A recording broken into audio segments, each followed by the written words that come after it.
draft too, Brian? Yeah, sure. Why not? Yeah. We can What a long wait. What a long wait. Yeah, it's gonna be quick. So, Chris, quick question: when it comes to the cons, what is your role now, bro? Like, what do you do? I'm a badass, dude. I walk around. People see me and they love me. I'm the fucking G, dude. I'm that dude. I'm the radio guy in all the old school movies that they used to talk about in New York City and shit. They see me and they're like, "Holy fuck, is that dude that used to build cosplay? Now he's just an old man." So yeah, that's me. Do they like gravel at your feet and throw rose petals so you walk? I mean, not yet. I'm really hoping for that for next year. Working on it. Yeah, working on it. Usually they just come up and shake my hand. They're not worthy. Yeah, usually they just come up to me, shake my hand, and offer me like some Cheetos with hot cheese or some shit. Cheetos. Some Do they say that you're not worthy? I mean, yeah, sometimes. That's wild.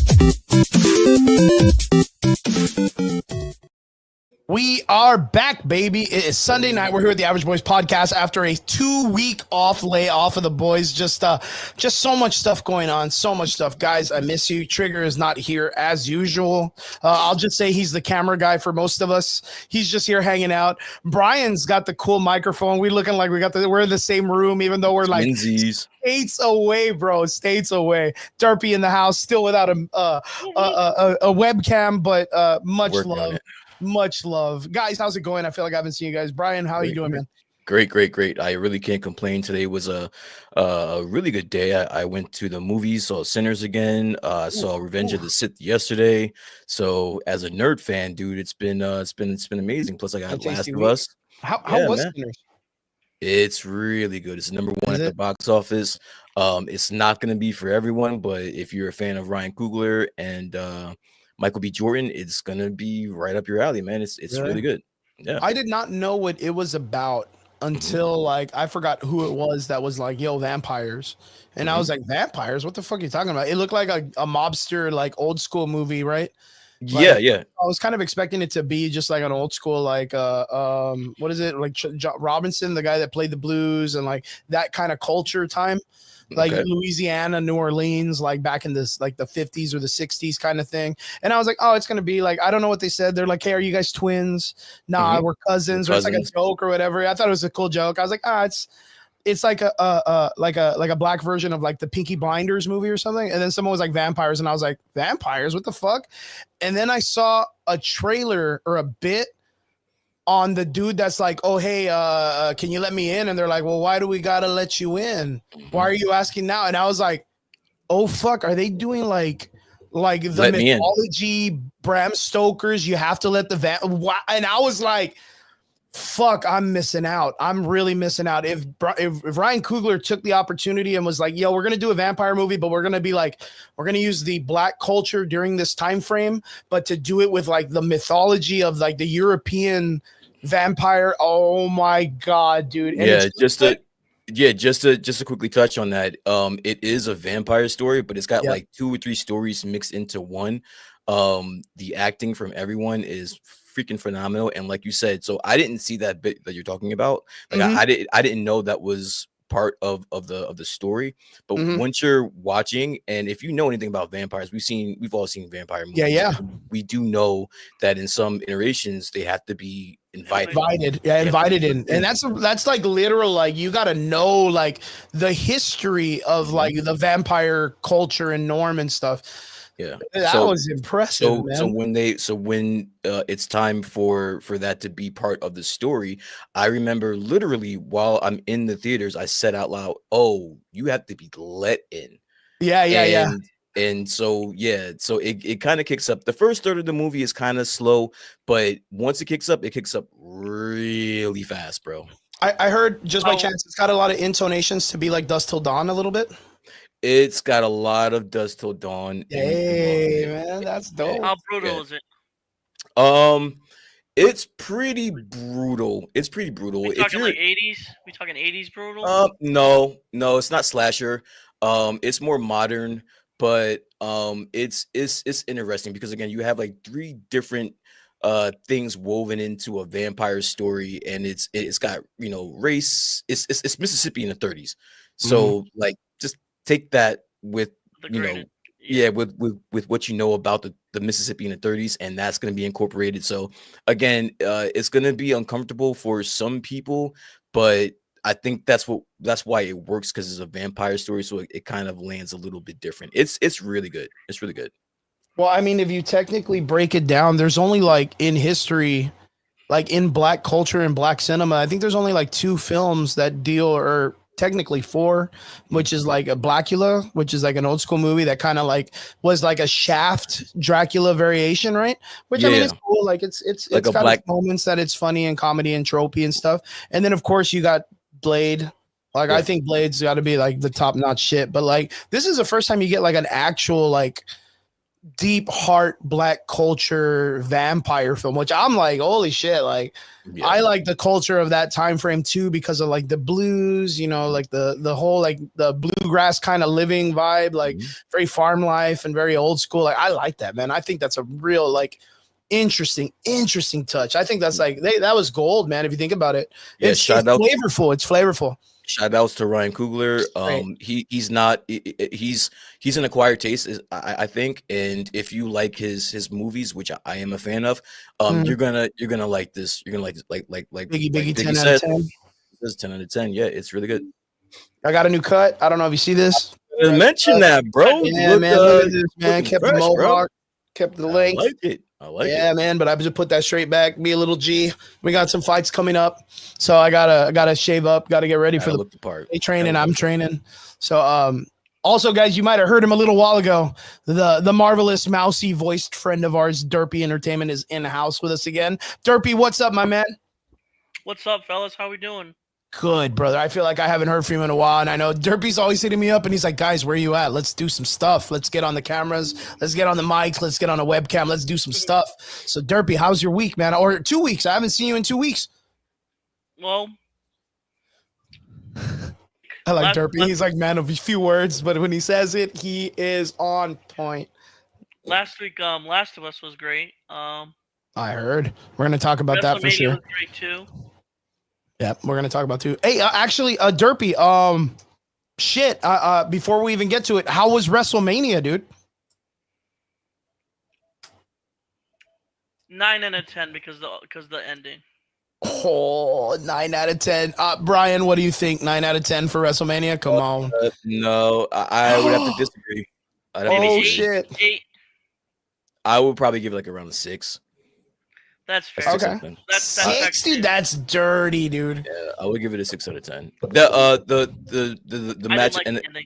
yeah, the and I'll be really quick on this because I've been talking about this a lot, but the matches that were worth watching, you could have condensed that. Yeah, you could have condensed that into like one night. Right. The ticket prices were so astronomically expensive that I would have been mad if I spent that much money and got the shows that I got both nights. You could have just condensed dude, really? that. Was that bad? Yeah, you could have condensed it into one night, honestly. It could have been like a fucking Monday Night Raw kind of thing, or what? Yeah, it's one of those memes where it's like this could have been an email, as opposed to a meeting. So yeah, it was one of those things where there were some really good matches, some cool stuff happened, but not enough to justify the ticket prices. Wow, that's crazy. Derpy, you agree or you disagree? I think I Robert in the chat's like it was amazing, man. But then he says, "Oh yeah, but it was really expensive too." Derpy, what about you, man? What do you think? You agree with this? I agree. I wasn't just unsure how the 9 was unsure on how Brian would feel about it. Nah, listen, you have your own. Listen, there are a lot of people that there's a lot of people that really enjoyed it. I just know that from my experiences, have been to a WrestleMania and just watching so many WrestleManias, that just didn't hit for me. There were some really cool matches, but not enough to justify. I was gonna say it's really cool to see Brian be on my point of views when it comes to like Marvel movies, and I'm fucking like, nah, it sucks, and everyone's like, Chris, what the fuck, dude? Come on, Chris, you're supposed to be with this, and I'm just like, nah. Brian's like that with WrestleMania right now. Yeah. Last year was far superior, though. Fair. Yo, well, let me ask you guys one thing, because again, I'm like a weeaboo nerd, like kind of new age, like a poser that doesn't really know wrestling too much. Yo, what about Dominic Mysterio winning a belt? I knew you were gonna. You knew I was gonna ask, because he's cool. I think he's a great guy, man. I think he's so content with how he plays his character, how he runs the fans. Like, he's good at what he does. You don't deserve Liv, man. What is it, Derpy? What is it? I said you don't deserve Liv, man. So you guys are both together. You don't think that he's like a champion kind of guy?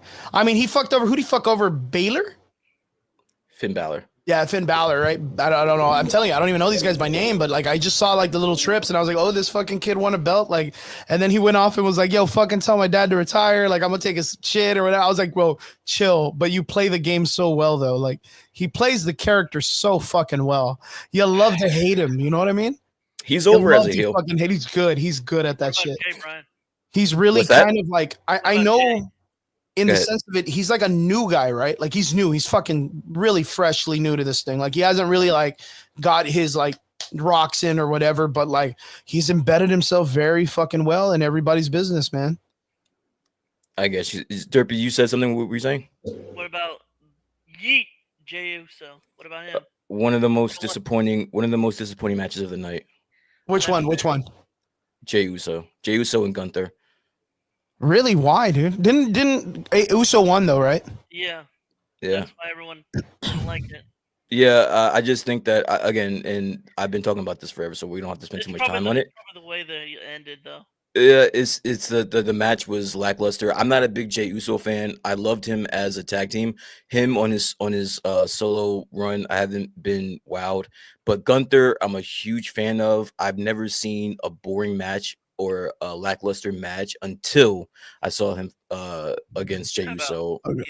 Yeah, and that was a disappointing match. But listen, I can be objective, and I can say that Jey Uso deserved it. He's over. He sells a lot of merch. He puts a lot of butts in seats. So it was good for business. But as a match, that could have been a Monday Night Raw match. Ooh. And not only that, Gunther and Jay have had better matches than that. Like just on regular television, right? Even the story leading up to the match was better than this. But you know what? Hats off to him. Derp, what about you? What do you think? Yeet, he's the world champion. I don't care. So that's why I gotta tap out, because he's over. Like people like I was gonna say, fucking Derp's man, a few words like yeet. He's over. Yeah. Won the jabs. And then of course you had your female match, Rhea Ripley versus Io versus Bianca and Io Sky. That was the best match of the night. Really? Seriously? Oh shit! It really was. Damn. Match of the night. And then so a lot of people were upset. I think I saw in the comment section with Rob Biggie put up that The Rock didn't show up, and a lot of people are upset. Like, what's up with that? Yeah. What happened with John Cena and all that shit? Like, did that another boring, unfortunate match? It ended unceremoniously. It was a boring match. It really was. It was a boring match. The Rock didn't show up, and if I never see Travis Scott in a wrestling ring again, I'll be just happy with that. I have to ask, who's the fucking dude that looks like a real estate agent when he comes out? He's always turning and smiling and shit. What's up with this dude? Real estate agent. Yeah, he just like turns around and he's like smiling. Oh, Joe Hendry.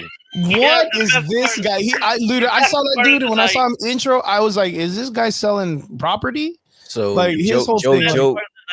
Joe Hendry is super over. Yeah, he's super over.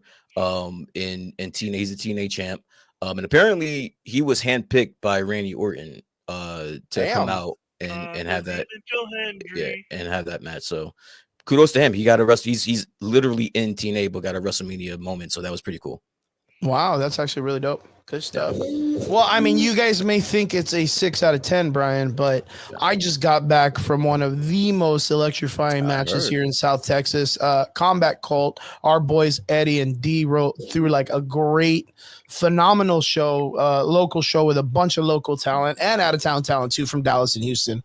And it was Phenomenal, dude. I had a great time. I've had the opportunity to go to like, WWE shows when I was younger. I saw some shows like up close and personal, met some pretty cool people.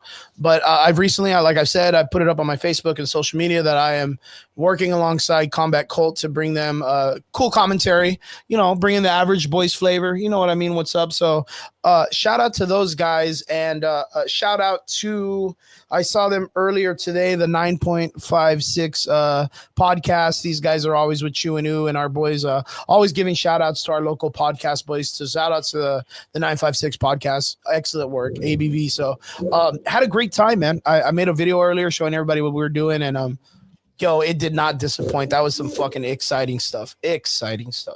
But again, also South Texas Comic-Con popped off. 3 days of wholesome fun and entertainment. Friday, Saturday, Sunday. Had the opportunity to make a costume with another friend of mine, another artist in the Valley that hit me up and was like, yo, let's work together. I love your work. Let's collab. My boy Dennis, he's a sewing person, works a lot with fabrics and individual things. We built this fucking Galactus outfit. Like, he came up with the idea. No one's ever done Galactus, so there's like no patterns and things that we could really follow. Mostly everybody kind of 3D prints. They'll just find a file and print that shit and not really put no work effort into it. Let the printer do all the work. But we did it all by hand. It took us hours and hours and hours, almost a solid month and a half of nothing but just straight work. My living room is fucked with a bunch of materials all over the place, but had a great fucking time, man. Everybody was super ecstatic to see the costumes today, and yeah, it turned out really well. Shout out to Ramsey Ramirez again, running a great show, South Texas Comic-Con. Beautiful event. Everything was for the fans, and it went very well, very well. So, yeah, now back to podcasting, motherfuckers. We are back, baby. It's so crazy because, like, man, dude, what was it? Like last week, I told you guys I was like super busy. I've been stretched, man. I've been stretched and stressed. I have one of my guys fighting next month, so I'm gonna be heading out to California May 24th. So if anybody's in San Jose watching us out there, let me know what's up. We'll go get some fucking, I don't know, what is In-N-Out burgers or what's the shit? What we always talk about food. In-N-Out is probably In-N-Out's the shit, right? It's overrated. I'm gonna go taste it, dude. I have not had an In-N-Out burger before in my entire ever in my entire existence of shit life, dude. Like, I eat Whataburger every fucking week. Whataburger's better. Man of my heart. Jesus. What was it, Derpy? May 24th, you said? Yeah, May 24th, San Jose, California. We're gonna be out there. New Money Management. New Money is the promotion that's going to be running it. Super excited to see what's up. Have you ever seen? It's so crazy because they have a pretty good roster of fighters and stuff like that. So, and then after that, we're going to be heading out to Vegas. We're going to be training with our boys Gilly Urbina and Elias Urbina, the Urbina brothers, and Johnny Urbina. Gilly is active right now in the UFC. So we're gonna be heading out there, getting to train with some fucking dope ass motherfuckers and getting work, man, getting work. So other than that, I'm here now, and I get to talk just nerd shit. I am so fucking hyped for this dude.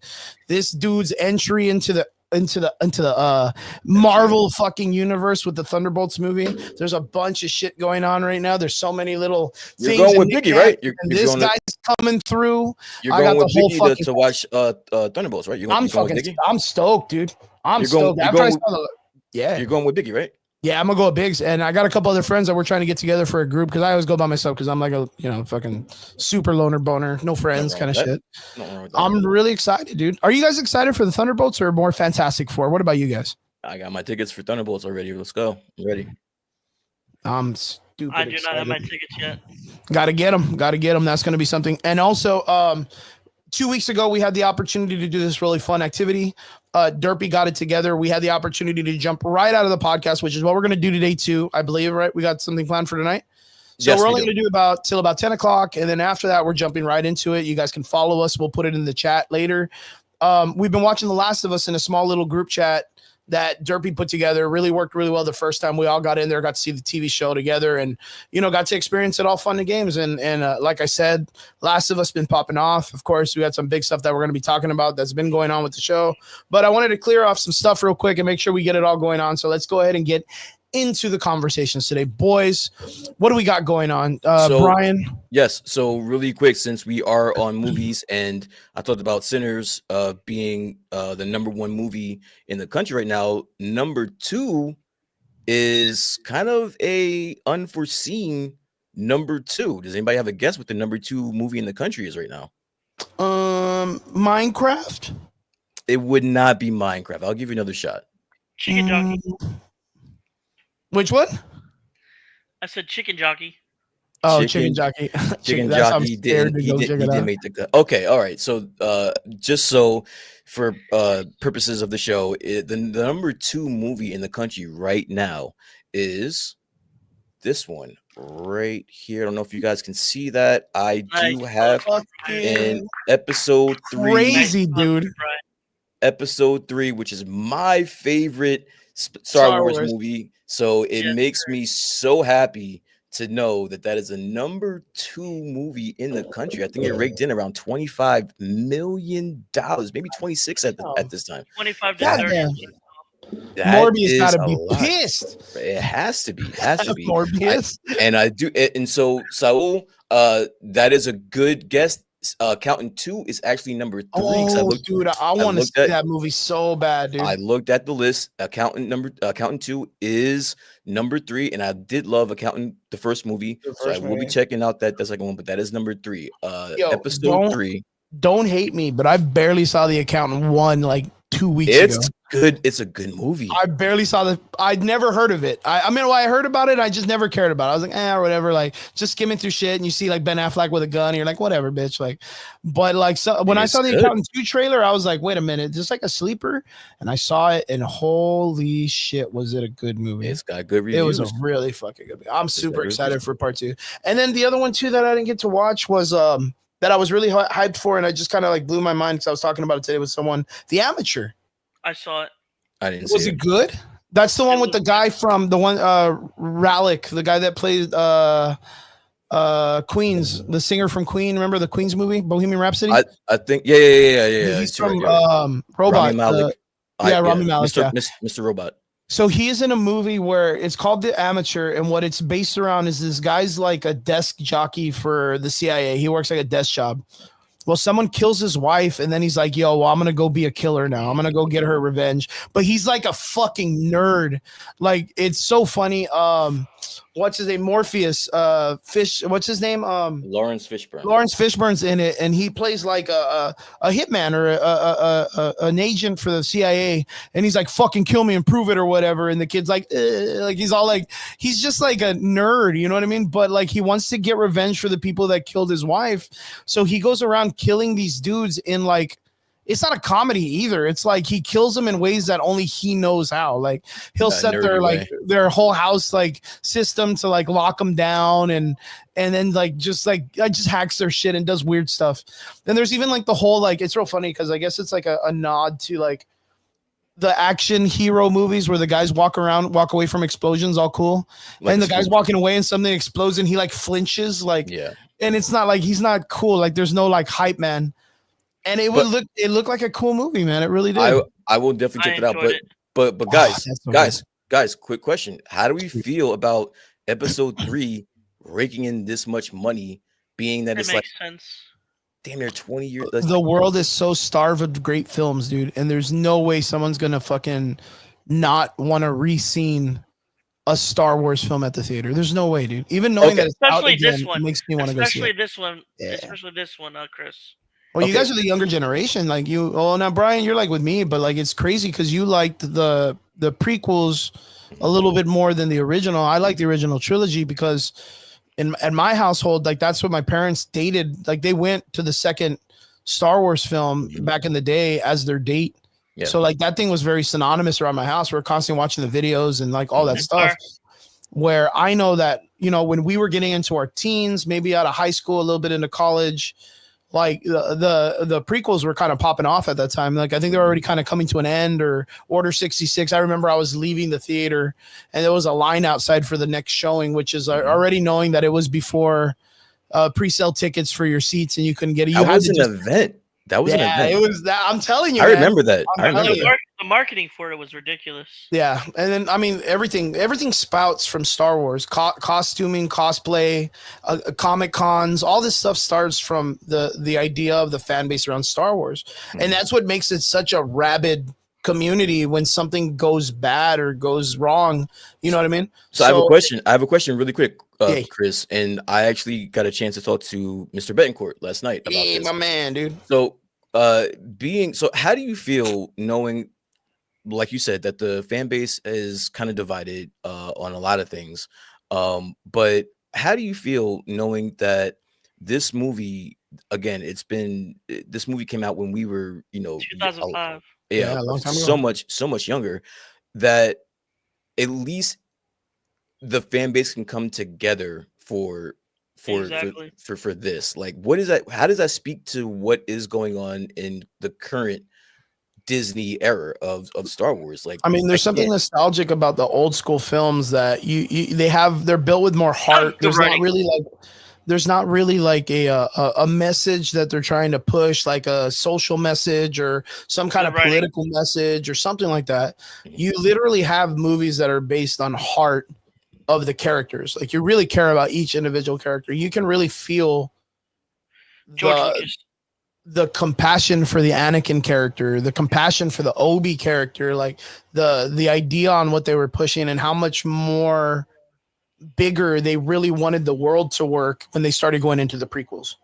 Yeah, I kind of have to piggyback, and I kind of want to piggyback off what Derby said. It was good writing, George Lucas, but just let's keep this in mind. George Lucas caught a lot of flack for the prequels at that time. That's why he sold it.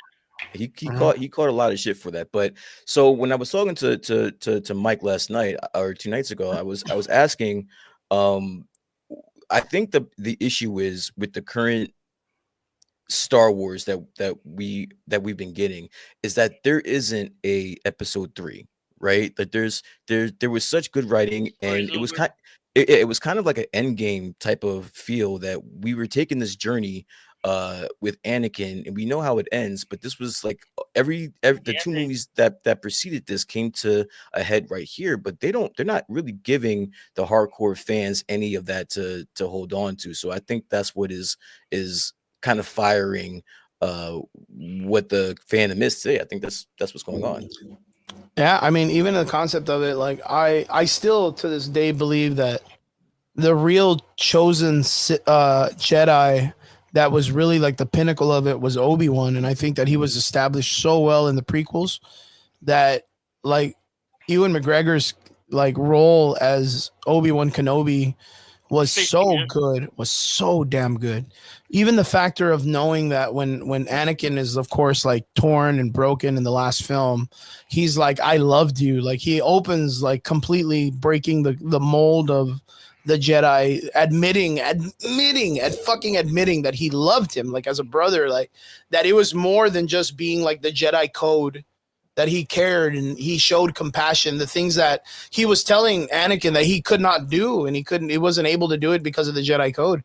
And what took it to the next level is, again, we've been on this journey from the beginning, and knowing that these 2 characters are like brothers, so they both love each other, and then to know that Obi-Wan told this brother of his that he loves him, and there's nothing there. Yeah, and then Anakin turns around and he's like, I hate you. Yeah, I fucking hate you. There's nothing here but hate.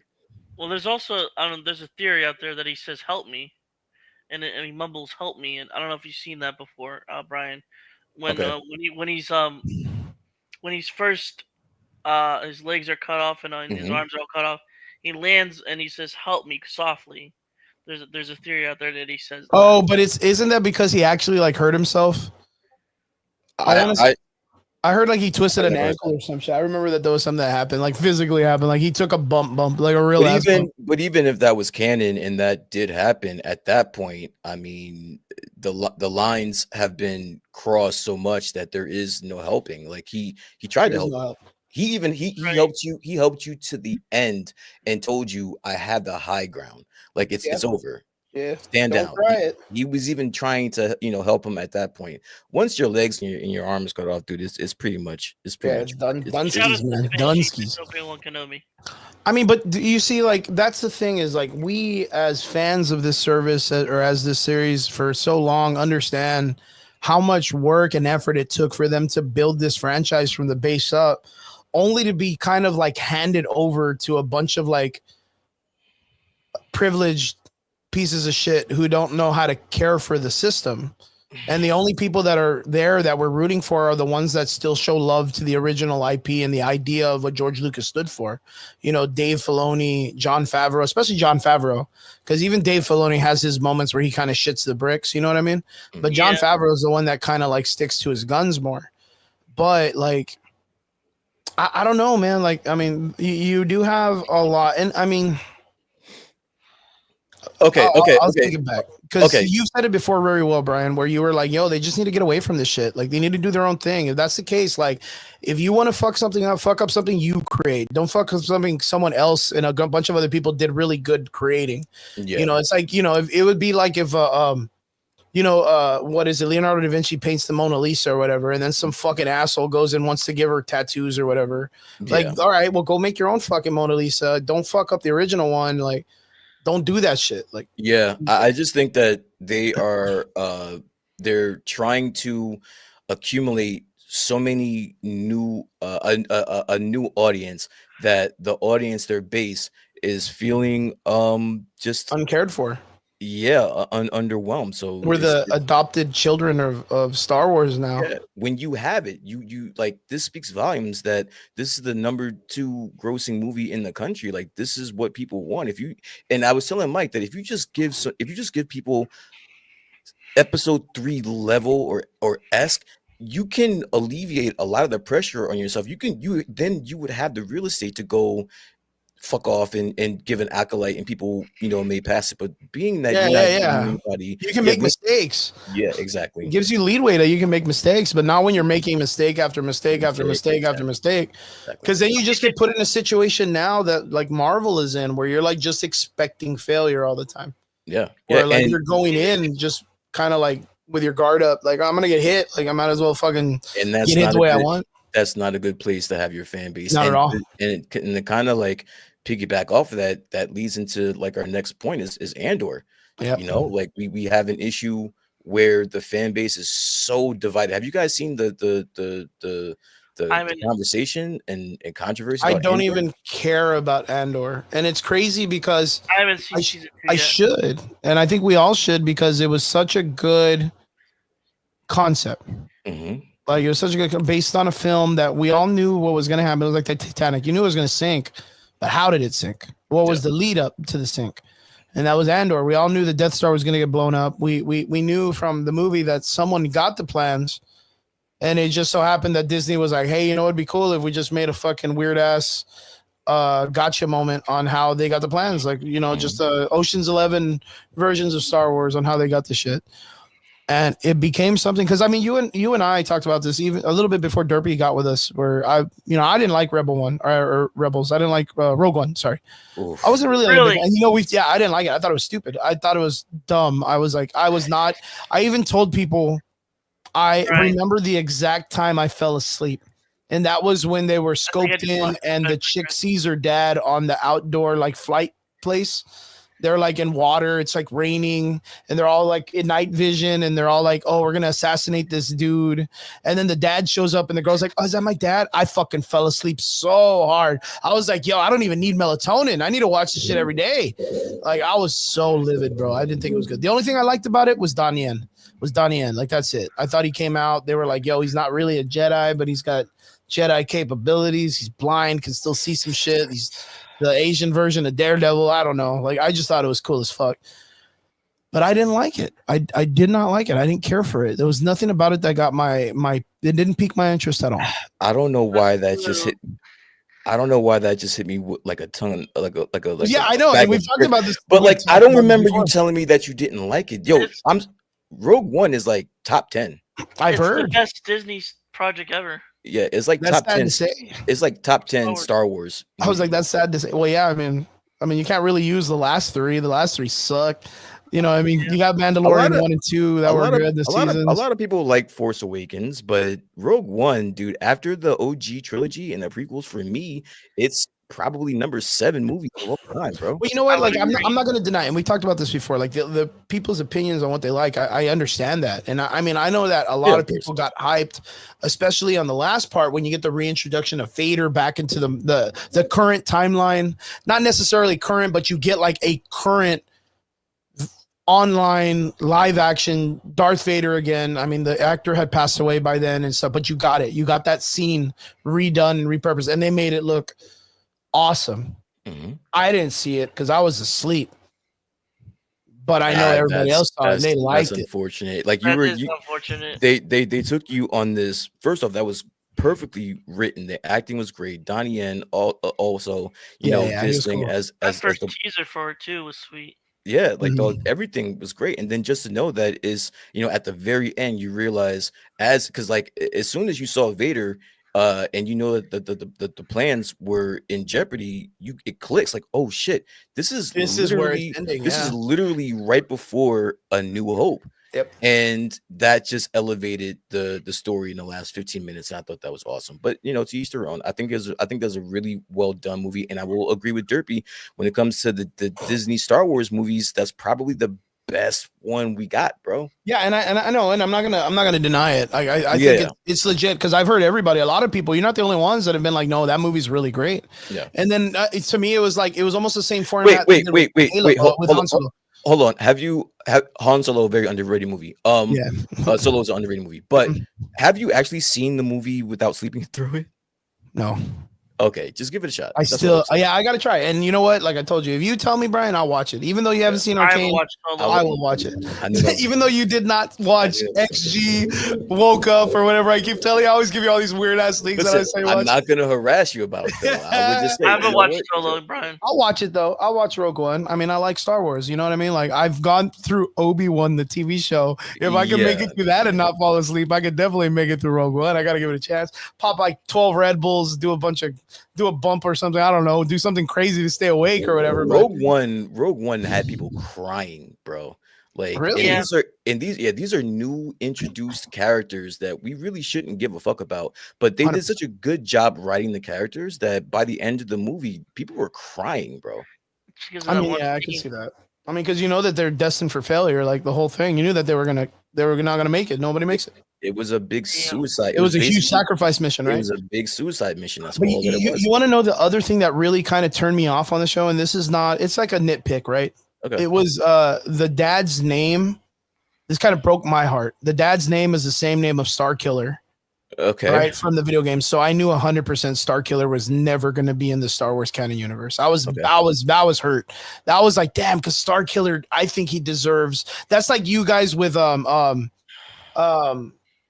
kid from the video game. Video game. Yeah, Yeah. Yeah. that's like you guys. Like I think he deserves a time. I think there's still a huge opportunity, being that he's a huge name in acting, and he's done such amazing work. Cal Kestis, right? Yeah. He's done such amazing work in like the Gotham show and all the other stuff that he's been in, that he can pull off Star Wars. And again, he is very, very prominent at like the what is it, the Star Wars show that they do. Mm-hmm. Yeah, he's always there. People love him. He's a crowd favorite. There's no way Disney doesn't see that. No way that Star Wars doesn't see that It's either. not over for Cal Kestis. He I is don't think so. alive. He's still alive in this Mando timeline. So Mhm. we're still holding out. We can see if he shows up.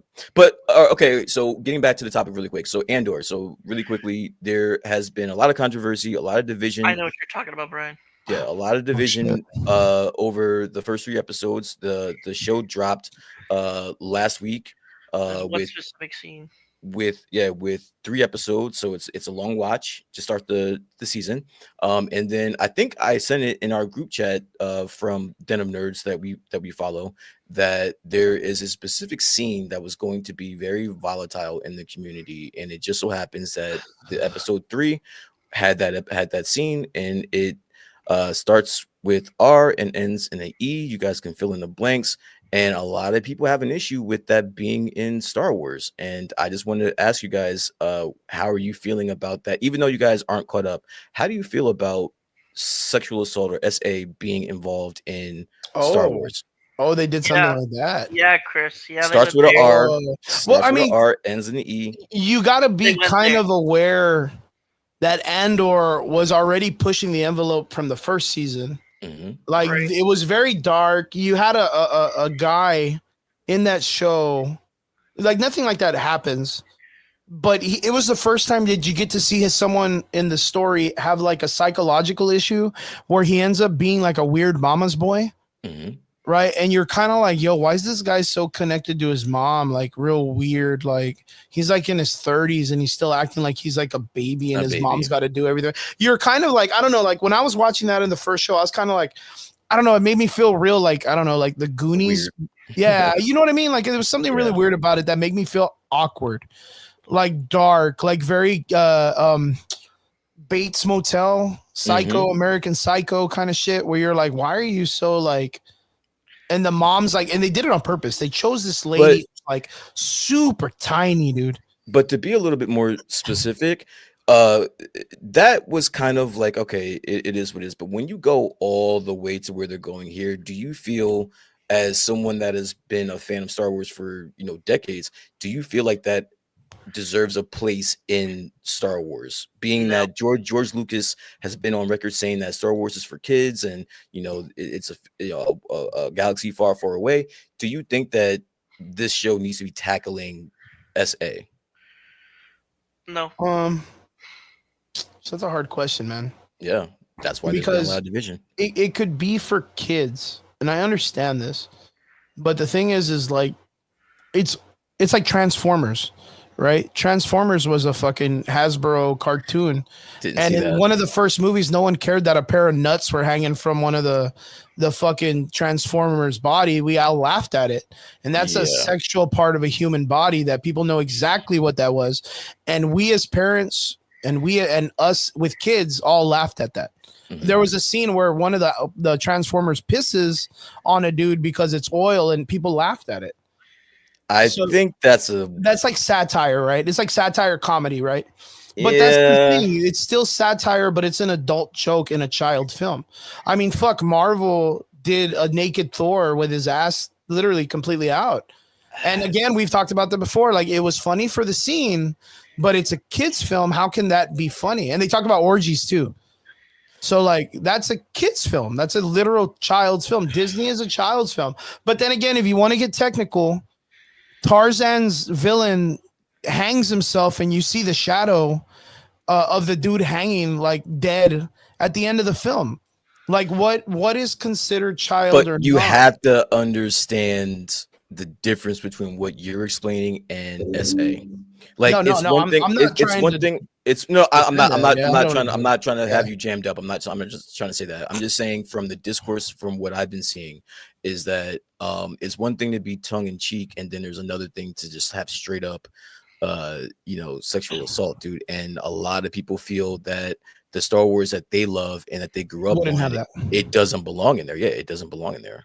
I mean, that's understandable, and I do understand the idea to defend the credibility of it being a children's show Yeah. and all this stuff. But I've talked about this a million times before. Where have we passed the golden age of film, where the bing bang pow doesn't work anymore, and you need a Homelander, lasering 50 people in a crowd, or blowing a dude's head up, or Yeah. sexually assaulting Star Brand or whatever her name is at the beginning of the show, the dude that bangs the octopuses or whatever the fuck. Like Yeah. more people cater to that more than a Superman movie, as a matter of fact, because everybody's like, oh, I fucking hate Superman. He's like he's always a do-gooder, and there's no relatability to my life. Yeah. Yeah. And I I don't. tell people all the time, like, I think it's super important to still have your heroes, Mhm. because it's role modeling. It's someone to look up to and better your life. I can't use the guy that's the main. I can't use Billy Butcher as a fucking mentor. Yeah. You know what I mean? You can't use Soldier Boy. You can't use the fucking, I don't know the main character's name in The Boys. You can't do that. I mean, you know what I mean? But Like, that, but but that's, people but cater to that's that shit. that's the story that was already established. This is a brand new IP that it's new to us. Like the boys, it is what like Yeah, like it came there's out like that. what You know exactly what what you're that getting entails. yourself So into. if you're exactly so if you tune into that, you know what you're getting. When people tune in for Star Wars, they're not anticipating that. So it's kind of blindsiding them to a It's in there degree. because of certain fans and debate other fans.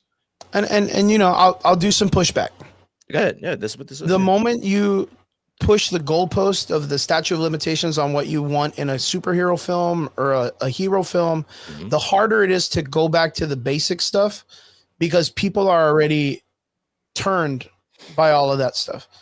You Okay. know what I mean? Like, I think we've heard it before where people have said, well, why don't they give us like a darker Star Wars? Like, we're adults. Like, give us a rated R Marvel film. Give us a rated R Deadpool film. I mean, Yeah. fuck Never do it. Deadpool, dude. Like, I mean, how long have we been talking about? Everyone was ecstatic when Deadpool was coming to the Marvel universe and they were like, please give it a hard R. You know what I mean? It's like, why though? Like, it's still a comic book character who wasn't like a sexual deviant in the comics until the movie came out.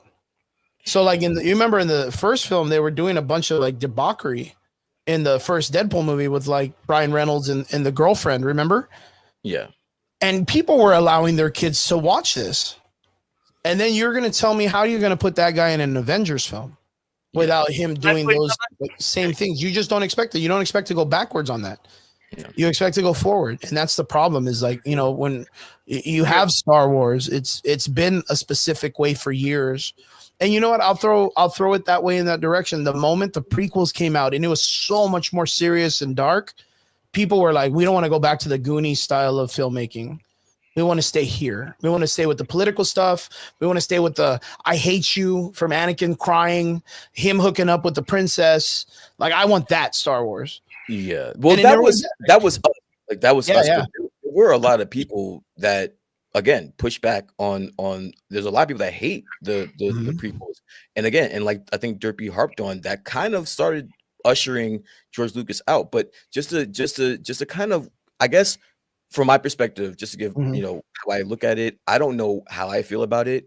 I do see both sides of the coin, but Sure. I think speaking from the people that don't like it, I think it kind of speaks to what you were saying as where is the line now? If you're Yeah. going to introduce this into It's Star bait. Wars now, yeah, if you're going to introduce this into Star Wars now, okay, now where do we stop? Like we have to stop it now before you guys just start Before getting it gets way worse. before you guys just Yeah. take this to a whole nother level Yeah, that it next doesn't month need it to could be. be just straight up Mandalorian cocking balls out. You know what I mean? Yeah, yeah, and a lot of people You are know what I having mean? an issue with that. I A don't lot need of to see people. Grogu nalgas or butt cheeks or whatever. I don't need to see that. Speaking of Andor, man, that there's a lot riding on that movie at this point, man. So Like, wait, let me ask you about the Andor controversy though. I just yeah, want guys, to. So with the, I'm gonna call it grape. I think I hear YouTubers say everyone grape says it. instead of Yeah, it. yeah. Yeah. With the grape scenario that they're doing, of course, we're talking about the SA situation, the sexual Mhm. assault. Is it an implied scene or is it like something that is kind of like a grotesque, like they kind of showing some stuff? Like, not like, I So don't think they're going to show, like, I hope not that they're not showing things, but like, is it more implied? Because that's the idea of like, it's been the conversation for years where it's like, do films literally need a sex scene or could they imply that something happens and then you understand? Like, that's what rubbed me the wrong way with Jessica Jones on the Marvel Netflix series. They had a whole they did a whole really long scene with Luke Cage and her in like the first season of Jessica Jones, and I was like, why is this so vulgar? Like, why? It's a Marvel show. Like, I get like it's supposed to be a little bit more dark, but like I don't need to see how they're having sex. Like, can you just like artistically show me and be like, oh, there goes a shirt, there goes a jacket, her shirt or jacket or bra, and then lights go dim, a little bit of giggling, and then they wake up in the bed the next day. Like, can't you do that? Like, there's I think artistic ways. I think there's another part of this, and again, I haven't actually seen the episode. I think it's heavily. I think it's just Kind of heavily. worried, man. I think it's heavily implied. But with your analogy of Jessica Jones, you got to understand that was Netflix. Netflix does a lot Yeah, of. they do crazy shit. They're They do wild. crazy They're shit. out of pocket. What's a little bit different about this is that this is Disney. Like, this is Yeah. Disney, and people aren't expecting that. At the very least, no matter where you are, where you stand on Disney's direction for Star Wars, you always had that line that never was crossed. And now that they're crossing it, a lot of people are like, okay, so now what? Like, what do You we know do what this from here? reminds me of? What's that? This reminds me of our Winnie the Pooh conversation. Remember we had a long time ago? God, yeah. When I talked about that, and I was like, "Why do?" Oh no, the Scooby Doo one. Was it Scooby Doo? Oh yeah. You remember when we were talking about it? I was like, I called you. I was calling you a pussy about that. Yeah, and I was like, man, dude, I don't know why they got to do this to our fucking characters. Like, they don't need this. And you were like, nah, bro. You were like, nah, dude, it's cool. And then they dropped the hammer on it. They fucked us with that Scooby Doo shit. And then Winnie the Pooh, they fucked us with it. They never got it too. And now here we are with Star Wars. They're tipping the toes. And then here I am defending it. And now I'm over here. I'm a hypocrite. You caught me. No, I would say it's hypocritical because it's not. It's like I've said. It's like we want stuff to grow with us, and with the culture going in that direction where everything is so obscure and so like crazy out of pocket, like edgy. We expect it. Yeah, edgy, and we think it's like, oh man, they got him. Edginess, fuck yeah, they got him. But there's no coherent heart to their edginess. It's just doing it for the edgelord shit. Yeah. There is no like real artistic value behind it. And I've said it before and I'll say it again. If we pass that moment in history, there is no coming back. If we have imagine if Batman, hopefully God, James Gunn doesn't do this. If they have like the comic book series where like he was standing there and his like outline of his dick was hanging under his leg or whatever. I don't know if you remember this. It made national news. Do you remember this shit? Batman was literally like just standing in a doorway and you could see like the imprint of his thing. And it's like, why, bro? Like, why do I need this? Like, why couldn't you just like shoot him from the fucking draw it from the waist up and put him in the hallway? You didn't have to fucking do his wiener. Now imagine it be live action. The fact that you pulled that as a example is the reason why is because of the edginess. No. And the reason why is because the artist did it because he knew it was going to cause a scene. It was going to make people wonder. Did it do anything for the comic book? Absolutely fucking not. The series sucked. The series fucking sucked. But just because they did that, it got an impression on the news and it got an impression on this. He just did it because he sucks at creating really good content. That's really what it is. But that kind of speaks to the time that we're living in. Like you kind of have to have that aspect of it, a little bit of a shock and awe and bring people over to see what all the buzz is about. But when you fully go onto, a situation or a topic that is so touchy for a lot of people, that's kind of, I don't know where I stand on this. I can see argument or case for both sides. I just don't know how I feel about it. Yeah. No. I understand because sooner or later, I think somebody's gonna get it right. Someone's gonna be edgy enough. Well, I mean, The Boys is not bad. Invincible is not bad. But is it gonna be too late? Is it gonna be too late though? Yeah. Are we gonna be that line that you're saying? Like, when we cross it, is it gonna be too late to go back? 100%. I think we won't be able to come back. I think we will not. And that's the hardest part because that's going to be when we give up on like our Supermans, we give up on our Captain Americas, we give up on all the characters that we should be encouraging our younger generations to look up to. Like it's like, the dissection of like Captain America turning into a Hydra agent because they wanted to do it, just to do. It's the ultimate turnaround for the character in the sense of storytelling. Yeah. But, if they push on that series and it being a real thing, like the younger generation is going to look at that and be like, well, should I look up to this Captain America who is a Hydra agent who was affiliated with World War II and the Nazis and all this other stuff, because like right now, I don't know if you're caught up on Marvel. They're doing this story. What's up, Miguel? Good to see you, brother. Yo. What's up?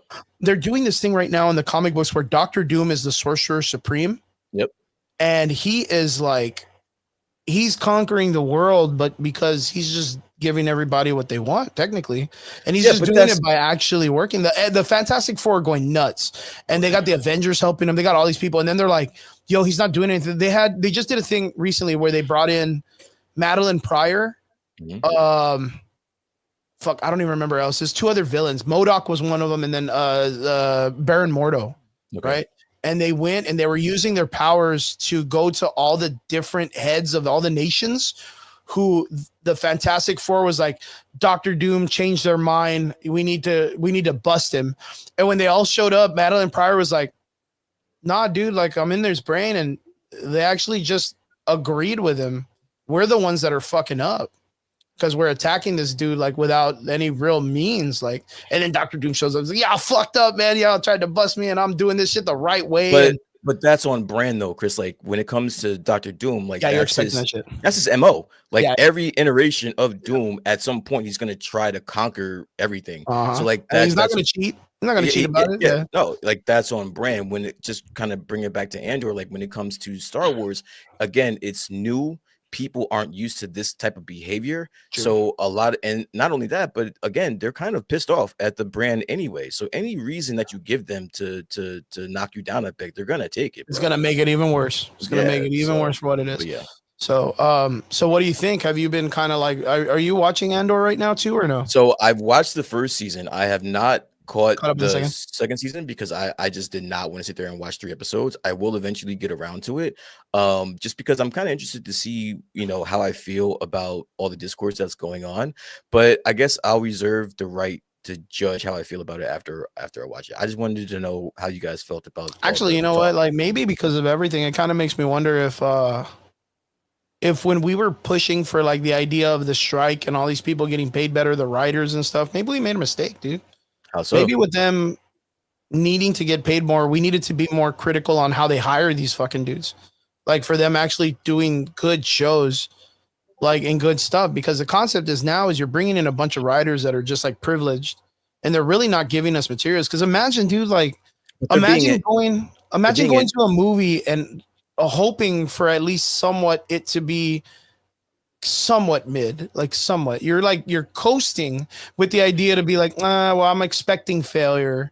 I'm not really that you shouldn't go into something you're paying for. It's like me going like, well, I'm gonna go get McDonald's. I hope they don't fucking spit in it this time. Like, oh man, like, but it's not the writers that are green lighting these shows or green lighting but it's a whole production company. They're being they're being enabled. So I think it's a case by case basis. I don't think it's just, well, we might have got it wrong with all of the writers. I just think that there just needs to be some tightening up with some of these, especially like a family brand like Star Wars. Like that was just it's kind of dicey. Yo, you think Derpy and Brian? Yes, sir. You think Disney needs their own version of Elon Musk, dude, just to go in there and just fucking start chopping blocks and shit? It sounds dicky, but you're like, damn, you know what? Like, they have it.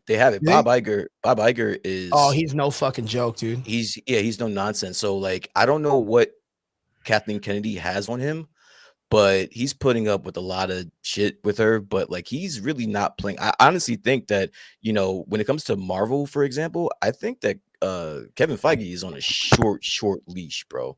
Oh yeah, I see that. I 100% see that. So we'll see.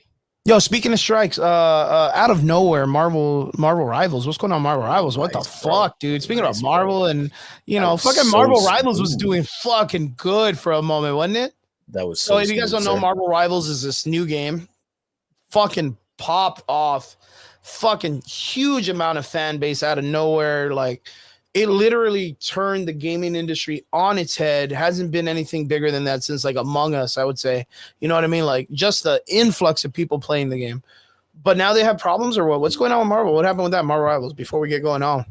Yeah, so there has been a strike, quote unquote, with a lot of the strategists that play the game. Because just to put it really quickly and in layman's terms, a lot of the other characters are super like OP that it's not even a point to be a strategist at this point. They're just there just to be fodder for the vanguards and the duelists, and a lot of people were pissed off about it. They want a lot of the characters nerfed, which is interesting because this is like, again, like you said, this has been a very popular game over the last couple of months, and it hit the ground running, man. It's finally come to its first challenge.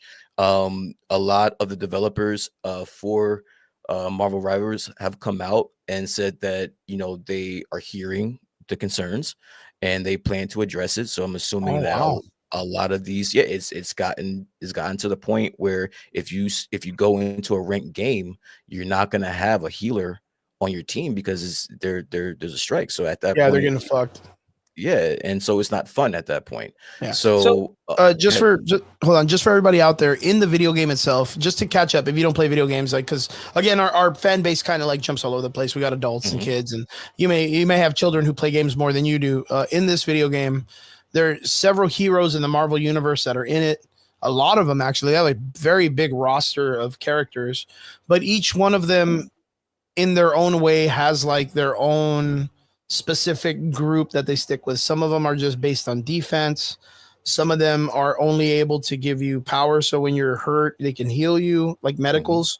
Other ones are like engineers. And then you have like your guys that are just a high power level that they just tank all the attacks. Like, so the problem is a lot of the characters that are the supporting characters are just really easy to beat in the game.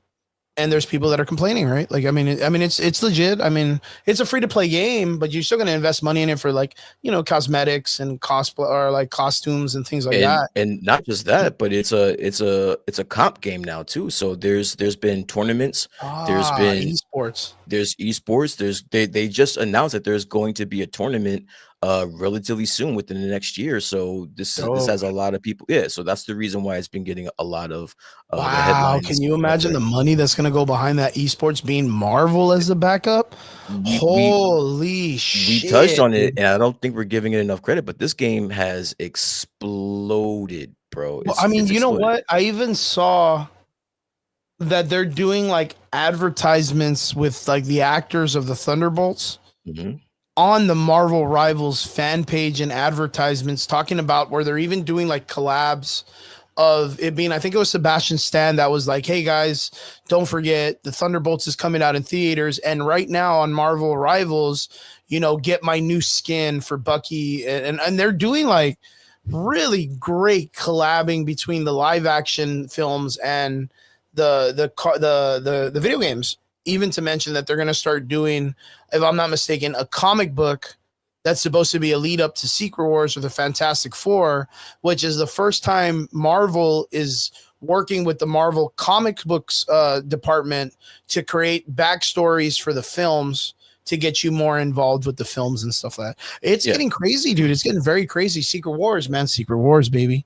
Secret Wars. It's coming. So really quick, I just want to read off a Reddit user that is apparently a healer in his or her concerns. The quote is, quote, we're not asking to be glorified or seen as the hardest role, because I don't think we are. We just want basic respect. It's tiring to be called brain dead or worthless, which the chat is toxic. Don't get me wrong. Yeah, I was gonna say it is video games, man. But this is taking on a whole new life. I've seen some of the most toxic shit said in a Marvel Rivals game, but I digress. It's tiring to be called brain dead or worthless when your stats are solid and you're playing your role the way it's meant to be played. So there's a lot of concern about just the shit that they get talked to about when they're just being, you know, they're just doing what they're supposed to do. But it's hard when all the OP players are just like, when you're a duelist, your whole job is to take out the healers, because they're healing and they're keeping their team alive, and they're keeping it. Yeah, so if you have an OP, you know, duelist or whatever, it's gonna be a lot. Would you consider that the whole situation is based more on the abuse, like between players? Is that what it is, like the fan base itself? Because that's like when you play GoldenEye with your dad and your dad's like, yo, I'm gonna beat your fucking ass, you know what I mean? Because it's like it's almost like, for all my old school players, and this is for like males and females, it's like you have that nephew that's really good in video games now, and you're gonna be like, yo, fucking challenge me at, what is it, Mario Kart Rainbow Road in the original Mario's, I'll beat that ass, Mario Kart or something. Where it's like, you know, you it's the shit talking. I think that kind of correlates a lot, right? But again, we grew up in the Halo fucking lobbies and the Call of Duty, everybody's gonna call Modern Warfare chats and all this stuff. Like, you know, we're kind of used to all that stuff. Like, you know, just imagine if you're sitting there, you know your role, you know what you're supposed to do, you know that you're pretty good, you're pretty decent at the game, but you just can't do anything about it. And your teammates, you know, and your own teammates are talking bad. If you're hopping into a random ranked game, it's already hard as a healer to rank up, and then you just get badgered by everybody on your team, it's not fun for them. So they're striking. This, folks, is why I play Helldivers. That's why I play Helldivers, because all they do is you guys are like, "Hey, brother, thank you for spreading democracy and shit." It's all Starship Troopers talk, dude. It's so funny.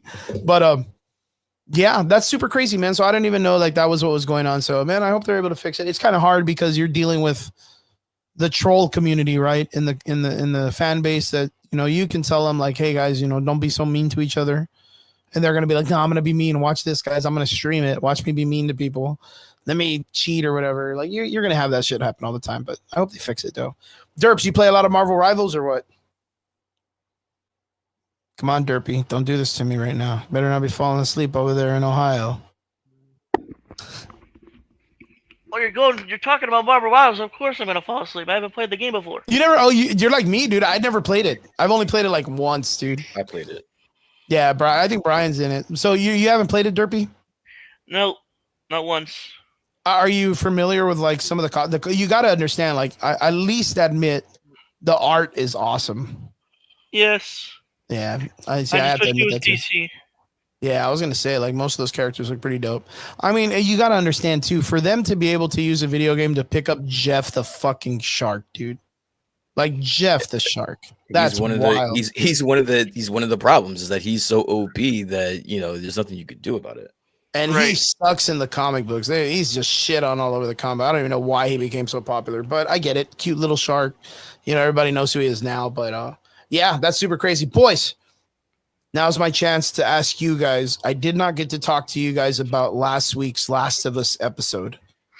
Okay. We have a little bit of time before we bounce out and join that fucking badass watch party into the next episode. We are going into episode 3, I believe, right? Yes. Last of Us Correct. episode 2 dropped. We saw episode 1. Oh no. We lost him. We lost him. It's all right. I can pick it up from here. Yes, he is correct. He will hop back in eventually, but I will set it up. Derpy, we both have watched episode 2, which was a highly anticipated. That freeze frame is funny, by the way. That's good. Actually, I'm going to take a picture of that because I'm not going to let him get away with that. All that was right, that was all our faces of episode 2. That was good. Yes, absolutely. So being that you know what happened, I know what happened. Last week was It was episode bound to 2. happen. It was bound to happen. He said that his power went out, so he'll be back. So being that last week was such an anticipated episode, what are your initial thoughts, or what were your initial thoughts after watching episode 2? Non-gamers were my concern Why so? because their reactions are going to be priceless. I can see that, and there was a lot of discourse about how they felt about the episode, but being let's just exclude the non-gamers, all right? Let's just say that because we know what happens, we know what's going on. How did you feel about the execution of episode 2? It was different, Okay, but I thought it was better than the game. Executed better. really? Yes. Okay, so you I think it's safe to say that you enjoyed the episode because you had a base for the game, but you think that the execution exceeded your expectations. Is that safe to say? Yes. Yes. Okay, so then tell me just a little bit more. What were the highlights of this episode for you that took it above the bar that was already there? I think it. I don't think that there's a horde in the game, right? There's not. They're and I don't want to That's my cut you. highlight. Okay, so you like that. You like that aspect. I like that addition to this episode. Got it. What were your thoughts about the again, spoiler alert, but if you haven't seen it at this point, sucks for you. But so then what were your thoughts about the attack on the town? What were your thoughts about how they played out? How that played out? I thought it set the tone for the season. Okay. Okay, That how so? it's gonna be darker than when we thought than the first season. Yeah, that scene is not a part of the game. So as someone that has played the game, that was, and again, this show is really good at giving you what you expect from the game, taking it to another level, but then actually also giving you a little bit more. And that Right. scene was a little bit more. Okay, so the attack, you like that. You like the darker tone, which again, this game is And extremely dark. yeah, it's more serious than the first. Yeah, it's extremely dark. So let's just cut all the bullshit, Derpy. All right. Now that I Yes. have you, let's get to the nuts and bolts of this. We finally got the anticipated sequence of events that led to probably the more favorite character in the, not just the show or the game, but in the series itself. We had the Joel, quote unquote, Joel scene. How did you feel about the execution of that scene, sir? You know, back in 2020 when I first found out about the leaks, Yeah. with I canceled my game. I was one of those guys. Ugh, it was too much for you. It was too much for me. Okay. I haven't played part two, but my point is they did. So when I first saw it, Yeah. I was like, it wasn't that bad. Okay. It didn't. I guess it didn't hurt as much as the game, Okay. if you know what I mean. Of course. Now, do you think it's because you expected it or you knew that it was coming? I knew it was coming, so Yeah. Yeah. I saw a lot of division, and I'll give my my thoughts and my feelings about this, but I saw a lot of division over that scene specifically.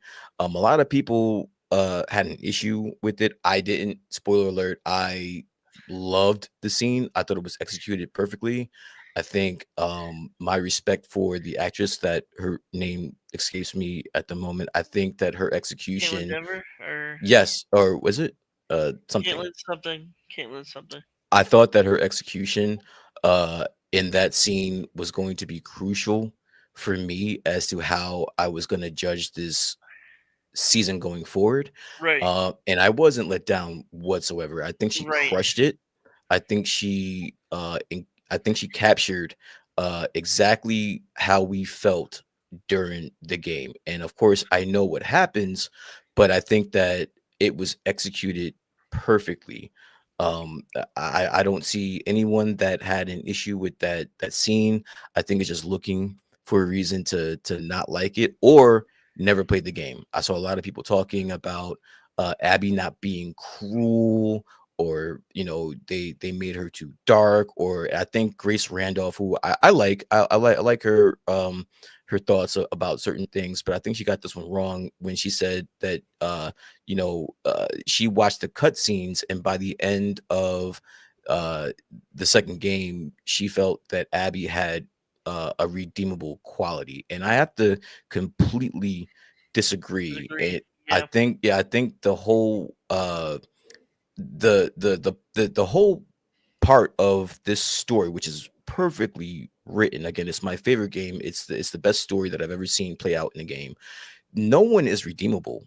Not Joel, not Ali, not Abby, not Ellie. There's no one that is redeemable, and that's what kind of has you in that weird uh predicament throughout the second game. Everyone is just off the rails, uh just left the reservation, and and the game puts you in a really weird situation that keeps you on your toes the entire time. So I think that anyone that had a issue with that scene is just looking for an issue. I think it was executed extremely well. I think the attack on the town was more like I said, it in set the tone. yeah, it was more intriguing than the cabin scene, because again, that was new. That was a new idea, and it's the little things for me when Tommy had the fucking flamethrower with the Yeah, bloater dude. yeah, If you again, just like the first week when I kind of popped for the bottle, remember when we were watching, I kind of popped yeah. for the bottle. the flamethrower is such an important tool in the second game in the second game. Yeah, that it made me pop, because the only way for you to deal with the bloater in the game is with the flamethrower. Like if the you have a, first game is difficult, but like it's very, very difficult. The second game, if you have a flamethrower, that is going to be your weapon of choice when dealing with the bloater. And then not only that, but and it's the little things. Again, the way that the bloater died, the slow walk, the drop to the knees, and then fall, that is straight out the game. And a lot of people that haven't played the game, they're not gonna feel the that. So yeah, so like it's little things for me for that I kind of liked. I enjoyed this episode. We're gonna watch episode 3 here very shortly. So what do you unfortunately think we of got. what do you think of the ending song, the Easter egg? So the Easter egg song, yes, the song is from the game as well. It is the Ellie song that is played at the Teaser, end, yeah, at the end of the game. And it was chewing. Oh, what's going on, my boys? Yes, what's going on? And it was actually sang by the original Ellie in the game, who showed up in the first season as Ellie's mom. So that's a really good Easter egg. They're doing all these little, really good Easter egg things that are amazing. I know that there's going to be a lot of flashbacks. So Joel isn't exactly gone, but I have a question for right? you, Derpy. As someone that is you kind of are going through, even though you didn't play the game, you know what happens, but you're still dealing with this for the first time, and you're going to have Right. these raw feelings involved. I have a question that I asked somebody that hasn't played the game but is watching the show. Being that, I think it's safe to say that Pedro Pascal has been the star of the show, would Yeah. you agree? Yes. Yes, I would agree. Okay. How do you feel about the fact that he's kind of gone now, and all we have left are the characters that we have left? Are you comfortable with that? Do you think that's going to be an issue for you moving forward? Do you think that's, or it's not going to play a part in it, or how do you feel about that? I feel like the casting of Ellie may be a problem just because of this version of Ellie. Okay. Now, If you know what I'm talking about. of course, and Ellie, of course, even if you're just a casual fan of the game, she plays extensive, important part. That face is not Ellie. I'm telling you, it's not that face. Is not Ellie. I tried to hold out as long as I possibly could, good sir, and I think I'm tired of defending her. I think you can feel about Ellie however you feel about Bella Ramsey. I am still on board, but again, I'm just a geek for the game. I do think I will agree with you that if she is going to be left to carry this show, it may be rough for a lot of people that aren't fans of the game. Do you agree? Right. I would agree. Yeah, I think it's gonna be tough. Because I think she has the talent to do it, but it's just it might. You never know. yeah, I was just about to say that, and she's gonna have to, bro, because there's no spoilers here. I'm not gonna tell you exactly what Ellie does, but what happened in episode 2, uh, for lack of a better term, it fucks Ellie up. It Like it does. it It it it does. it, it, it fucks her up, and she goes on a Ballistic rampage. Yeah, rampage. she goes on a rampage, Boys, dude. I'm back. I'm so sorry. There you go. There you There you go. go. What But is up? I'm so just sorry. a The just a electricity just went out of my house. Real Just quick. yeah, wrapping up. We're just yeah, wrapping up. yeah, just to finish my thought, and then I'll let you jump in.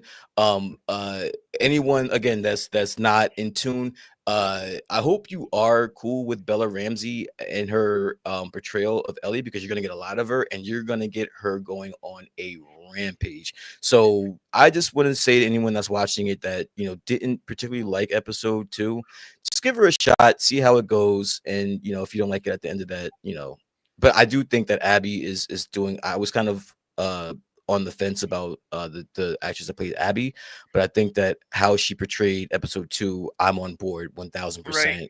I would So 100% too. we're just holding out for Bella Ramsey and Ellie, and I think we should be good, to be honest with you. Dope. Chris, Did you first off, are you watching the show or you're holding out? Yeah. I'm up on it. I think I told you the other day I hadn't been able to catch up on episode 2, but I finally got up. Yeah, man, I think it's going good. I mean, of course, like I have my reserves.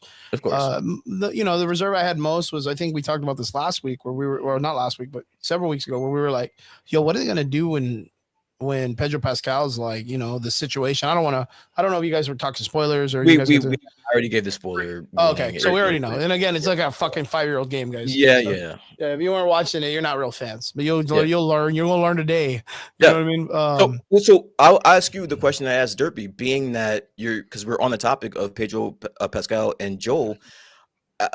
How do you think they are going to handle the show moving forward, being that Pedro Pascal is the most favorite and well-played character in the game? Do you think there's going to be a situation where people are going to check out, being that Pedro Pascal is no longer there? I think 100% they are. And the reason why is not because it's just Pedro Pascal's death, but I think it's because of the way that they wrote and the way that they're having Bella Ramsey or whatever. Is it Bella Ramsey? Bella Ramsey, yeah. Yeah, the way they have her portraying the character of Ellie. Like the arrogance, the cockiness, the I'm better than everyone else. Like it does not, I think right now with that situation, because I felt it a lot in this episode where we talked about it at the very beginning when they brought her in and she was like grappling with a really built dude and she was like tapping him out. And in my mind, I'm like, well, I hope that they give acknowledgement that this fucking 75-pound chick really ain't going to do shit out there. And then they keep giving her like really big jobs. And it's like, I saw another podcaster or another reviewer talk about this. And they said, the guy that's with her, the Asian dude, like if she's going on patrol with this guy or any other guy in Matter, that's a normal stop dude. Am I freezing? It says, yeah, freezing. Chris is back. Oh, am I okay? Yeah, no, you're good. It's because I froze probably the last time. Yeah, right when it turned off, right? I'll remind you. What would happen if, like, let's say, I'm gonna just throw this out there, it's creative input. Like in that situation, in a real situation, that let's say Ellie and this dude are out on the market and they're doing their thing in their ride. What if the dude gets attacked first and Ellie has to drag the dude? Like, what is she gonna do to get that guy anywhere when she's like 75? Like, that is unrealistic to have a child person doing patrolling and shit. I understand she may be a good shot. She may be a good shot, or she may do something, but like, you are not that. Brian, dodgeball. Who are you gonna pick? Yeah, in dodgeball, Bella Ramsey's not gonna be your first choice. Okay, all right. Listen, I'm just gonna say this really quick before you continue. That part is new. That's a new aspect. When in this part in the game, she's not on patrol with the boyfriend. Yeah, they had to do something different, right? She's on patrol with Dina. So like that made more sense. And Dina was with Joel this time. In the show. Joel, and they even changed the aspect of how they got to like say Joel's name, right? Because he introduces himself in the video game. Yeah, and that's when they're like, "Oh fuck." That played out how it played out in the game. In the game, when Abby meets Joel for the first time, it was in the sequence of events that happened in the show with like the fence falling on her and her being saved by Joel. That's how she finds out. But Dina says, like, calls out to Joel, and that's when Abby realizes that's Joel, which is different from the video game. Because in the video game, I think they all get into the house and then they introduce themselves, and Tommy's like, yo, this is my brother. And he's like, hey, what's up, everybody? I'm Joel. And they're like, Joel, and they look at each other, and then boom, the attack happens. It's just different, but it's okay. It's not too far-fetched as to reality, right? But my biggest concern is like, okay, Pedro Pascal plays Joel very well. I think he's been getting shit on a lot by Everett. I think like the way they wrote him, he's getting shit on a lot by everyone else. You know what I mean? Like the wife of Tommy, the weird psychiatrist. That was the game. That's how it is. But is that the way they kind of portray it too? Like that he's like an outcast, and like they're like, bro, you're still the fucking guest here. Don't get comfortable. Yeah, and I was saying that when you were gone, that there's no redeemable characters in this game, and I think that's where a lot of people are getting tripped out over, because Pedro Pascal is he's doing such a great job that you care for Joel. In the game, you care for him, and the scene where he, gets clubbed to death, it hurts, but we have been playing with this character for 2 games now, and Yeah, we you're understand. connected. You're We, under, invested. we understand this character, and that there's no redeemable character. Everyone is doing some wild, Heinous shit. wild stuff. Yeah, and there's no redeemable. We just accept it, and we love him for who he is. Mhm. But thinking that that just speaks to Pedro Pascal and how he's portraying his character. Mhm. You're not supposed to love him this way, is what I'm trying to say. But you do. But you do, because of But you Pedro do, Pascal. and they, that's because of the fact that us as a community love Pedro Pascal, Yes. and that was 100% why they hired this dude. Yes. They knew that star power was coming, Yes. and you can't tell me, and we haven't talked about it too much, but you got to be just as surprised as I am that they did not stretch this out longer. No, I told you. Yeah. Remember, I told you when we were watching Yeah. the first episode, I'm like, guys, this is going pretty quick. No, we talked about that, and we were like, that's why we all came to a consensus, all 3 of us, me, Derpy, and you, and we were like, there's no way they're gonna do this like this fast. They're gonna stretch it out. It's gonna take a day for the next scene, and then boom, motherfucking second episode, they're like, yo, let's kill this fucking dude off. I said, and they fucking pulled it off, and it's like, now what do? You got 8 episodes, and you're going into a second season. And I am not gonna lie. I have no idea where they're gonna land off on. I'm not gonna lie. Bella Ramsey's character, Ellie, the way she portrays it, and it's not her fault. The director's out there. She is fucking unbearable to watch sometimes. I get so emotionally. I hate her fucking guts. There's a part of me that's like, I hope Abby wins the whole goddamn show. Like, I hope they change it and she kills Ellie, because fuck this stupid bitch. Like, but she's so cocky. And the other thing was the fucking scene when they're in the house and they're making fun of the whole death scene, like and they're all fucking joking about the clickers. Yeah. You're like, dude, these fucking, in the first season, they established that the clickers are fucking scary. Mm-hmm. That they are scary. And then you got this fucking wet noodle 75-pound girl that's like making fun of it. And you're kind of like, well, okay. Well, what else do I got to be scared of then? If this fucking asthmatic child is able to pull this shit off, like, well, what does anybody got to worry when, you got the big dudes, you got this guy, you got that. I think, the flamethrower scene with the big ass bloater, that was cool. Like that, you're looking at Tommy falling on the ground, giving up. He's got the flamethrower. You're like, oh shit, that's a real zombie-like situation. But everyone is like, Bella Ramsey's character is like so OP that it's a joke. But that's the I think you're missing, and I respect your opinion, because there's a lot of people that have that opinion about that. A lot of people are having a problem with Bella Ramsey, but in the game, I think that speaks more to the Abby character. That's the reason why Abby needs to be more bulked up, because that's what you're facing when you're dealing with these 2 characters. Ellie is the small character that she's in this show, and that's the reason why you felt a way about how is she gonna beat Abby, bro? Like, she's this frail, she's a tiny child. Yeah, like that's why it plays, and I think that it's being portrayed here. I think the misstep is the Abby character, but I do think that the way that she's being portrayed in this show is. I like Abby. Well, yeah, she's a. I like Abby. I hated Abby in the second game. I hated the fuck out of that character. That's the part. We talked about that shit, and I was like, this fucking chick sucks. Like, I was even making fun of this shit the other day, that I was like, bro, like, the reason why people hated it is because, like, you had this huge bodybuilder chick, and you could imagine being in a post-apocalyptic world, zombies everywhere, no food. This bitch is eating all the food.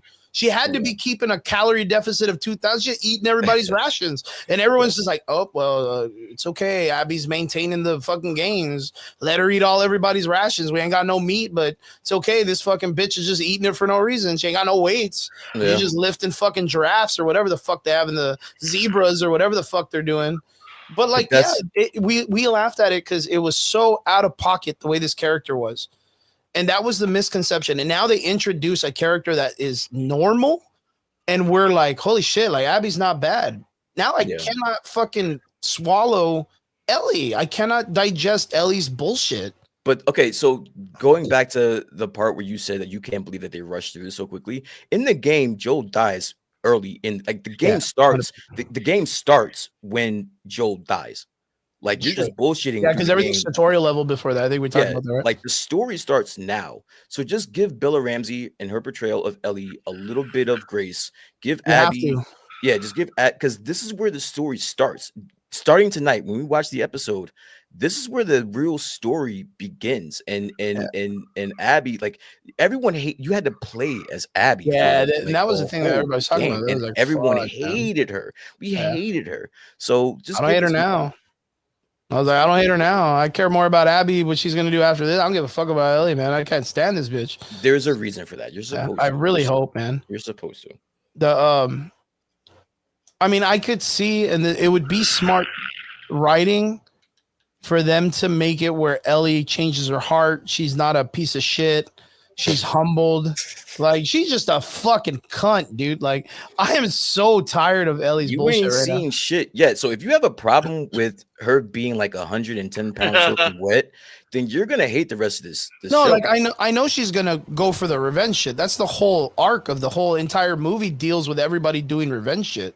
From the very beginning, Ellie or Joel's whole life was based on revenge. Everybody knew him as the dude that was the takeout guy. You needed some shit done. He does it because he hates fireflies or whatever the fuck it was. Like, it was all based on everybody has revenge. But the way they wrote Ellie is just, I would have shot her my goddamn self, dude. Well, maybe that's the whole point, is that we saw her as this joking bullshit, but now she's changed. She has to mature. She's changed. She's going to turn, spoiler alert, she's going to turn into a fucking animal.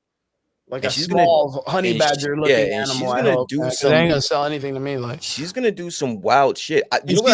If she comes off and they kind of write her in as like Blade in the second movie when he's like suplexing dudes and shit, I'm fucking checked the fuck out right fast, Brian. She's fucking suplexing dudes. You know what I mean? Like, I will check out as well. Yeah, if she's beating the shit out of 300-pound dudes, flying arm bars and shit, I'm done. Black Widow shit, I am not feeling it. I will say this one thing, and then I'm done on the topic of this show. My one critique, and it's not so minor, is how Abby's crew reacts to her. That's not accurate. They're not scared of her. They went in with the same kind of hatred, didn't they? Yeah, like they really wanted that. Now they're kind of like, they're timid and they're scared of Abby. They were not scared. They wanted to kill. Spoiler if you haven't played the game. They wanted to kill Ellie in the game, but she was they wanted to kill them all, right? And Abby was like, no, fuck that bitch. Let her suffer and watch this shit. And that's when the people are like, wow, like, Abby, you're really out of pocket. Like, this isn't like you. And I felt that. And I thought that was good. You need that turmoil, because if you just have a bunch of assholes again, you know, but then that makes it so much more satisfying when you get to go after when you get to go after them being timid and not really wanting to do anything to Ellie, that kind of robs you from that. But again, that might be just nitpicking. But again, like, it was very hard, and you could tell me if I'm wrong or not. In the video game, Derpy, you got to play the video game, right? He hasn't. No. Okay, so in the video game, like, Joel, like, they didn't know it was Joel, but they were excited, like, they got saved in this situation, that they saved Abby in some way. So they all meet in this room and they're like, oh man, thank you so much. Like, they were just looking for Joel in random and they found him in random. Like, they weren't expecting to find him. So when he saves Abby already, I kind of think, knew that it was Joel. No, she didn't know it was Joel either. So like, at that moment when he introduces himself and they all look at each other, they were like, should we fuck this guy up? Like, he saved our lives though. But no, there was no. They're like, they just wait for him. Yeah, but there should have been some type of turmoil, because if it wasn't for them, you know, they automatically assume the guy that massacred the fireflies was this animalistic person that was just a bad person. And here's this dude with his brother who saved their lives and didn't even know him, risked his entire existence to pick Abby out of the ground and save her life, and then take her and take care of her through the blizzard, and then get her friends. And then they fucking, so us as the players, or you guys as the players, were like, what the fuck? He saved your life, bitch. Like, why are you treating him like shit? I think the director and the writers really saw that, and they were like, yo, we need to make this a thing, because people were pissed. People were pissed because it didn't make sense. So if we make it to where, like, Abby is the one that kind of flips the bill and everyone else was not aware she was going to do that, because they were like, hey man, I know you killed this guy and it's a post-apocalyptic world, but you saved her. So, hey man, I'll bets are off, bro. Wash your hands, payback is whatever. And Abby was still like, nah, fuck that. I'm going to kill this dude. And then when they were like, well, what we should kill the witness and be like, nah, fuck that. Let her live. We don't got a problem with her. Like, it kind of makes more sense to like, I think psychologically what would kind of happen more in the sense of like a reality situation. Like, I think. Yeah. And then not only that, you can imagine the writing's going to come up where Ellie's going to, I'm just guessing this because I don't know the next part. She's got to catch up with each one of these members. And every one of those members is going to be like, hey, we didn't want that to happen. And she's like, I don't fucking care. No. Like, I don't care. You know what I mean? Like, that's I'm sorry. I shouldn't have said that. I shouldn't have said that. I don't want to. But you know what I mean? Like, the moment she catches up, they're going to be like, hey, like, we didn't want that. We didn't know that was going to happen. And she, in my opinion, my thought is going to be like, she's going to be like, well, too fucking bad. This is what you wanted. Like, you were there for this. And I think that's kind of like where, you get that, like, where you said where it's like, it's so much more sweeter when it happens or whatnot. They have to apply that in some way. That's my guess. So that's what I'm kind of waiting for in this next coming episode. So, I don't know what's going to happen. I'm kind of excited. With you as well. I don't know how she's gonna interact with them, but I do know that in the game it was satisfying. It was satisfying that once you caught up with them, it was satisfying. I'm sorry, I'm ready. I am so fucking ready for it. My body is ready. So thoughts? Are we just gonna? Can we get into the show? Can we just give the ratings? Yeah. What did you guys think? 10 out of 10. Oh shit! Right into it. Derpy. They gave me flamethrowers, dude. I'm good. They did. What did I think of? Yeah. What would be give a rating? Give a rating. So give a rating. Just for episode 2. 8. Okay. 8. Yeah, I'd probably be about an 8. Ellie makes it a complete 2, though. I fucking hate her guts, dude. I hate Ellie so much right now. I hate the casting. At least I told Brian about this the other day. You know what'd be really funny is someone said, hey, they should just switch the 2 characters, the actresses, Ellie and fucking Bella Ramsey or whatever, or the other chick, the Abby one. And I was like, well, you're not wrong. The Abby girl looks more like the video game version of Ellie. She does. And Abby with her weird fucking face looks more like Abby than Ellie does. She just happens to be like 3 feet tall or whatever the fuck she is. So yeah, it can't be Abby with her tiny little body though. I'm not gonna throw everything out the window for Bella Ramsey just yet, only because the rest of this season she has so much. We're gonna see. She's got to pull it off. That's all. Yeah, and I know that, like I said, So I'm gonna reserve my right to judge until we see how she pulls this off. A lot of people were like, "Well, she was in Game of Thrones," and I was like, "All right." I mean, all right, we're gonna have to see because this is, it's like when you have a really good comedian, and Pedro Pascal was that really good comedian, and you got to come up after him. You know what I mean? Like, I hope she's got the acting prowess to pull that off. We'll see. Abby's character has been doing pretty well with it. So maybe the whole cast, the ensemble will be able to pull through. Tommy's character, maybe he can pull up and do some very more heartwarming fatherly figure stuff. And then the turmoil of him losing his brother. There's a lot of things that they can do for the writing. So, you know what I mean? So we'll have to see how it goes. Boys, are we on it or what? Derpy, are we set to head out? I can set it up quickly, yes.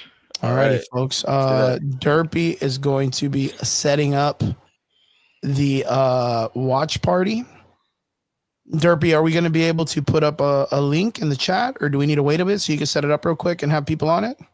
Give me a second. Or they want to jump in and hang out with us in the watch party? I'm gonna let you guys figure that out. I'm gonna peace out because I got to take a piece. All right, Brian's got to go take 5 real quick, and then he'll meet up with us. But everyone that's listening, hop over. Go watch with us. Yeah, if you guys want to check the new episode of Last of Us 2, episode 3, we're going to be checking it out in a couple of minutes, all in a group chat. If you have time and you feel like you want to stay awake and party out a little bit. Derpy, what do we need to do, man? We're still live. I'm setting it up now. Hold on. All right, I'm sending it to you here on Instagram. Yeah. Okay, you're going to set it up on Instagram right now? Or you're sending it? I'm sending it to you. Excellent. And then I'll put it in the group chat, letting people know they can come and join us. Yes, and then you could just do the stream thing again. Mm-hmm. All right. There we go. There we go. All right. Comp. Let me see. Copy link address. Let me put it in the chat here. There you go, folks. Anybody that wants to join us in a little bit, we're going to be headed out there in a little bit. And yeah, first off, I want to say thank you to everybody that tuned in with us on this show. We appreciate every one of you. To our extraordinary listeners, we appreciate every one of you. Thank you guys for being patient. I know we missed last week. And yeah, really excited for the Thunderbolts. It's coming out in a couple of weeks. I think like in 2 weeks, actually. Super excited. Cannot wait. Yes. Got my ticket. I'm going to go watch. I'm going to be like first in line, dude. I'm stupid excited for it, Derpy. Stupid excited. But yeah, guys, again, thank you so much. And we'll see you guys again here. And I'll go ahead. And if you have us on, what did we do last time on Twitch, right, Derps? Yes, Twitch. Yeah, we're gonna live stream on Twitch the episode watch party with us. So again, if you want to join us, you can hit us up on there. If not, you can hit us up on the stream real quick. And yeah, guys, we'll see you guys. We hope you guys are doing good. And what is up, Triggs? Like last minute entry, last fucking minute. We're about to sign off and go watch party. What do you want to say, Triggs? What do you want to say? Nothing much, man. I'm so sorry that I'm just catching it right now, guys. I'm actually. Oh no, it's all good. You're You're working man, dude. Working man. Look at you. There he is. Yeah. There it is. Have a drink for me, my dude. hair's pulled back. Yeah. Yeah. Have a drink Take a for shot me. for us. Take a shot for us. Take a shot. Oh, I fucking wish, dude. You're like, I'm working. I can't drink the product, guys. So wish, dude. I would be drinking that up there. I mean, the good old Blanton's right there. That John Wick whiskey. Excellent. Now, man, we'll catch up next week. We're about to go get the watch party going on. We're about to see episode 3 of Last of Us. For sure, guys. For sure, y'all. We got Thunderbolts coming up. Super excited about Thunderbolts. Dude, yeah, so me and another one of my gamer friends, his birthday is the day before it. So him and I we're gonna be catching that. I'm really excited. Yeah, so we're pretty excited about that. I don't even know why, Triggs. I'm stupid excited for the Thunderbolts. Like, dude, no, honestly, you know why? It's because they're marketing this right.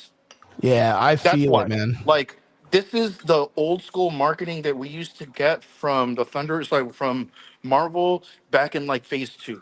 Yep. You know, I'm really feeling it. Like, if I were to add one thing to the podcast, that's what I would say. Like, this is old school marketing that we used to get. Yep. The good, consistent marketing that says, like, dude, this is going to be a fun movie. But you know what? This is also like a Marvel movie.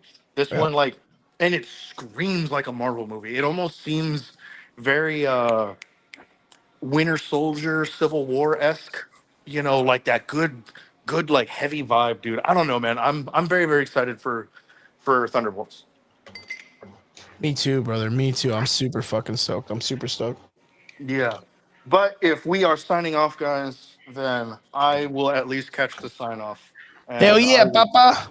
I will be here until we thank our wonderful listeners for always being above average. Always.